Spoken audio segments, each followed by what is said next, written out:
ang pag-amin po ni Pangulong Marcos Jr. na merong korupsyon or mali at kalokohang ginagawa ang mga kasapakat dito sa mga project sa ating pamahalaan. Ang isang magandang pagkakataon sa panahong ito dahil ang mamamayan nagkaroon ng idea, yung mga pagdududa ng mga biktima ng flooding, biktima ng kapalpakan ng mga proyekto, napatunayan na kaya pala ganun dahil merong kalokohan, merong korupsyon, merong nawawalang pondo at hindi nagagamit ng tama.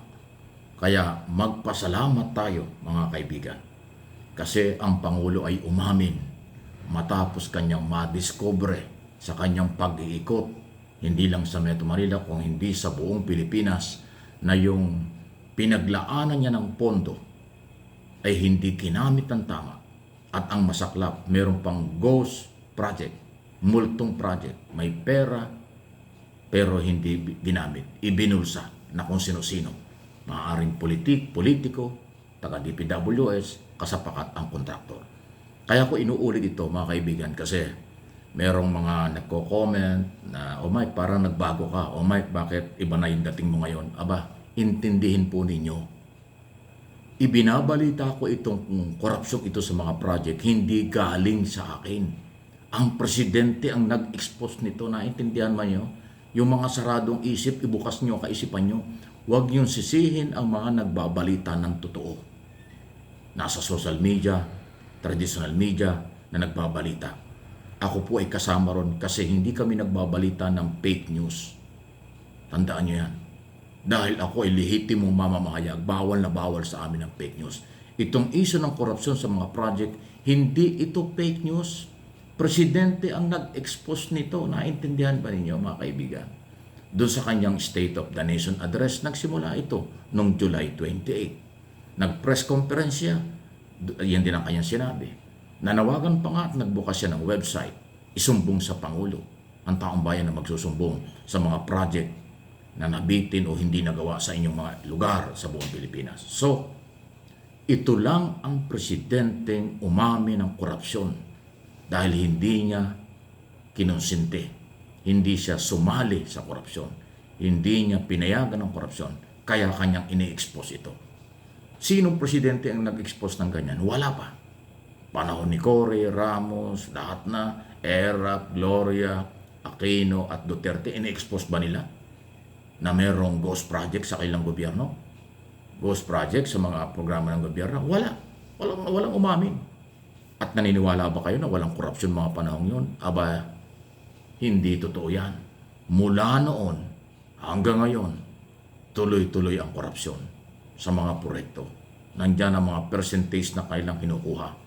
10% hanggang 40%. Ngayon nag-improve pa. Naging 70 or 60 hanggang 70% ang kinukurakot. Barya na lang ang natitira sa mga project. Kaya itong ginawa ng Pangulo na kanyang inamin at inihayag at pinaiimbestigahan ang mga politiko, taga-gobyerno at kontraktor, yan ang tamang-tamang galaw. So hindi po ako nagbago.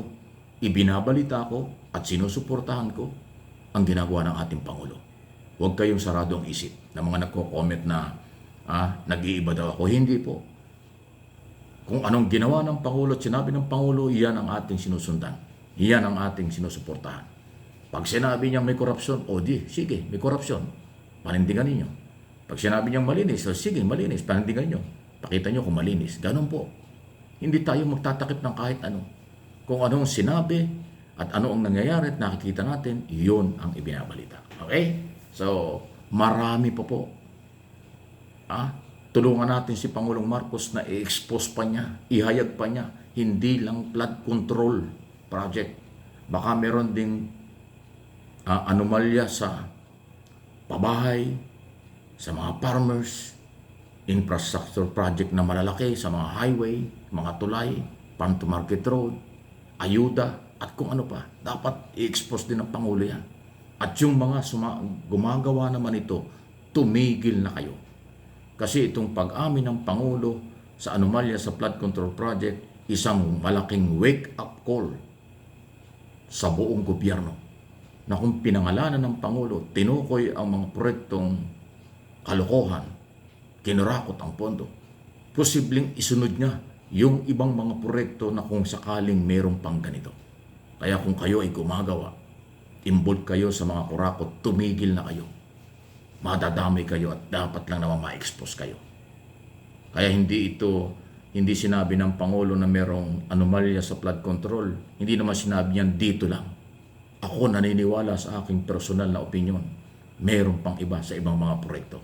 Kaya tumigil na kayo kaysa sa ma-expose pa kayo, maging kasiraan at kayaya sa inyong pamilya. Although yung iba parang makakapal ng mukha. Sabi nga ng Pangulo, mahiya kayo, napalakpakan pa.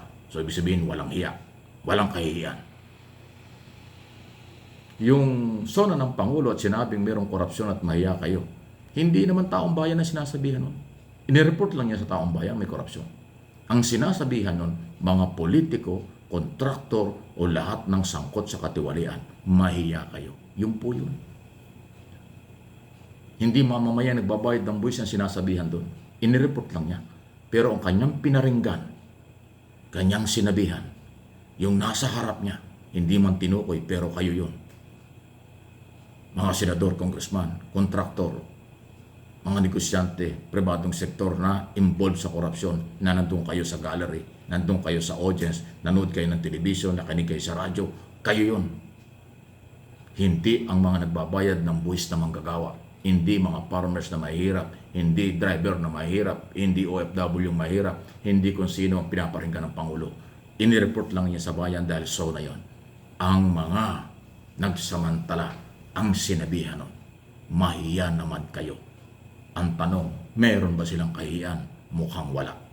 At sa inisal na hearing sa Senado, lumabas, umamin, merong ghost, merong multo. Kaya nga sabi ng isang senador, kung multo yan, doon lang kayo sa cemetery maglagay ng project, maraming multo ron. Pero yung matitinong barangay, bayan, syudad, probinsya, at itong Metro Manila, huwag niyong gawin ang ghost project kasi maraming magbabantay. Taong bayan nandyan, hindi papayag yan. Ayun, gano'n po. So, balikan ko lang ha. Ang Pangulo ang nag-expose nito, kaya sinusundan natin. Suportahan natin ang kanyang mga expose laban sa mga tiwali na nasa gobyerno sa ilalim ng kanyang pamahalaan.